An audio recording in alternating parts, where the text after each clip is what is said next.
कांग्रेस का गढ़ माने जाने वाली लोकसभा की रायबरेली सीट इस वक्त सुर्खियों में है। कांग्रेस की पूर्व अध्यक्ष सोनिया गांधी के रायबरेली सीट से हटने के बाद पहली बार ऐसा हुआ है जब कांग्रेस अब तक रायबरेली से अपने उम्मीदवार के नाम की घोषणा ही नहीं कर पाई है। लेकिन अब प्रियंका गांधी वाड्रा के नाम की चर्चा जोर शोर से चल रही है और माना जा रहा है कि रायबरेली से अब सोनिया गांधी के उत्तराधिकारी के तौर पर प्रियंका गांधी कांग्रेस का हाथ मजबूत करेंगी। साफ है, बीजेपी को एक बार फिर परिवारवाद पर हमला बोलने का बड़ा मौका मिल गया है।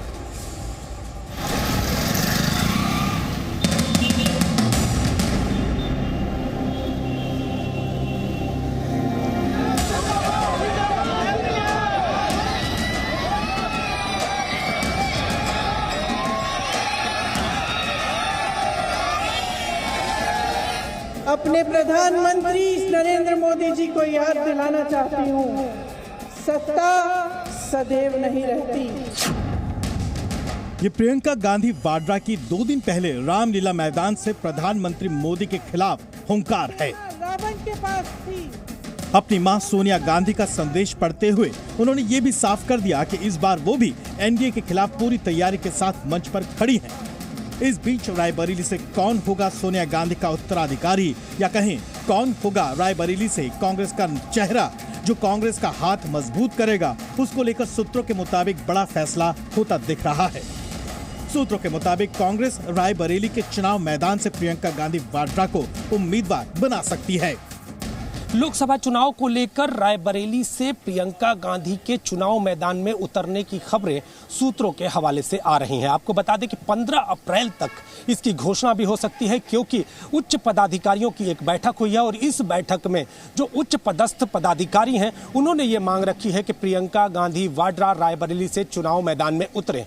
अब ये देखना होगा कि जब चुनावी लिस्ट आती है कांग्रेस की तो उसमें प्रियंका गांधी का नाम होता है या नहीं होता है। वहीं इस खबर के बाद भारतीय जनता पार्टी का यह कहना है कि तीनों गांधी यानी राहुल गांधी, प्रियंका गांधी और खुद सोनिया गांधी भी अगर चुनाव मैदान में उतर जाएं तो उन्हें अमेठी और रायबरेली में हार का सामना करना पड़ेगा।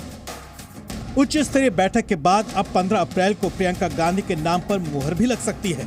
जुड़ेगा भारत। माना जा रहा है कि रामलीला मैदान में भी जिस तरह से प्रियंका गांधी ने अपनी मां और रायबरेली की मौजूदा सांसद का संदेश दमदार अंदाज में पढ़ा, उससे आने वाले दिनों में उनकी बड़ी भूमिका हो सकती है। मैं सत्ता में बैठे हुए सरकार के जितने भी सदस्य हैं अपने प्रधानमंत्री नरेंद्र मोदी जी को याद दिलाना चाहती हूँ, सत्ता सदैव नहीं रहती, सदैव नहीं रहती। सत्ता आती है, जाती है, अहंकार चूर चूर होता है एक दिन।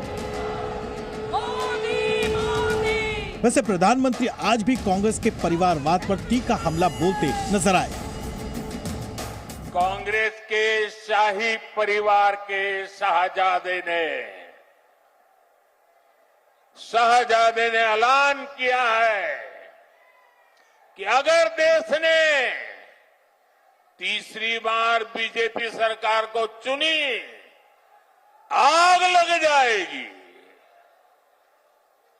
60 साल तक देश पर राज करने वाले 10 साल सत्ता से बाहर क्या रह गए, अब देश में आग लगाने की बात कर रहे हैं। कांग्रेस रायबरेली सीट पर प्रियंका गांधी के नाम की चर्चा के बाद जोश में है, तो बीजेपी का दावा है कि इस बार रायबरेली गांधी परिवार के हाथ से निकलेगा। जिस तरह से रायबरेली सोनिया गांधी जी की सीट रही है और मुझे लगता है प्रियंका गांधी जी उस लेगेसी को आगे बढ़ाएंगी, इस देश में जो महिलाओं का प्रतिनिधित्व है उसको आगे बढ़ाएंगी।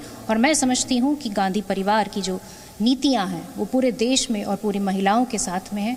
उस देश को महंगाई की मार से बचाने के लिए, इस देश में जिस तरह से महिला अपराध हो रहे हैं उनको भारतीय जनता पार्टी किस तरह से पल्लवित पोषित कर रही है, उन सारी चीज़ों के विरुद्ध अगर कोई आवाज़ उठा सकता है तो आज सिर्फ और सिर्फ कांग्रेस पार्टी उठा सकती है। कांग्रेस पार्टी का एक एक कार्यकर्ता, एक एक नेता यही चाहता है कि माननीय श्रीमती प्रियंका गांधी जी रायबरेली से चुनाव लड़कर संसद में उनकी बात उठाएं। प्रियंका गांधी वाड्रा अब 5 अप्रैल को कांग्रेस के घोषणा पत्र को जारी होने के दिन भी जयपुर में आलाकमान के साथ नजर आएंगी। वैसे ऐसा 72 साल में पहली बार हुआ है जब कांग्रेस अपने ही गढ़ यानी रायबरेली में अब तक अपने प्रत्याशी के नाम की घोषणा नहीं कर पाई। अमेठी में कांग्रेस का दुर्ग ढहाने के बाद इस बार बीजेपी ने रायबरेली में मजबूत व्यूह रचना की है। हालांकि प्रदेश में इकलौती बची रायबरेली संसदीय सीट को यूं ही कांग्रेस गंवाने वाली नहीं है, इसलिए प्रियंका गांधी का चुनाव मैदान में उतरना तय है। वैसे भी ये कांग्रेस में नेहरू गांधी परिवार की 5वीं पीढ़ी का दबदबा है। 140 साल के इतिहास में कांग्रेस पार्टी में 51 साल अध्यक्ष पद पर गांधी नेहरू परिवार के सदस्य रहे हैं, जिसमें सोनिया गांधी सबसे ज्यादा 22 साल तक पार्टी अध्यक्ष रही हैं। अभी दिलचस्प आंकड़े बताते हैं कि नेहरू गांधी परिवार का कांग्रेस में कितना दबदबा है। नेहरू गांधी परिवार में 6 लोग कांग्रेस अध्यक्ष की कुर्सी संभाल चुके हैं। इनमें 1919 और 1928 में मोतीलाल नेहरू, 1929, 1936, 1946 और 1951 में जवाहरलाल नेहरू कांग्रेस के राष्ट्रीय अध्यक्ष बने।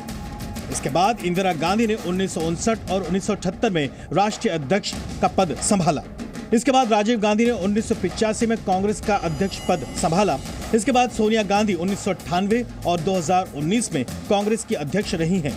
इस बीच राहुल गांधी भी 2017 से 2019 तक कांग्रेस पार्टी की कमान संभाल चुके हैं। अब देखना यह है कि प्रियंका गांधी रायबरेली से चुनाव मैदान में उतरती हैं तो कांग्रेस का हाथ भविष्य में कितना मजबूत हो पाता है। ब्यूरो रिपोर्ट, जी मीडिया।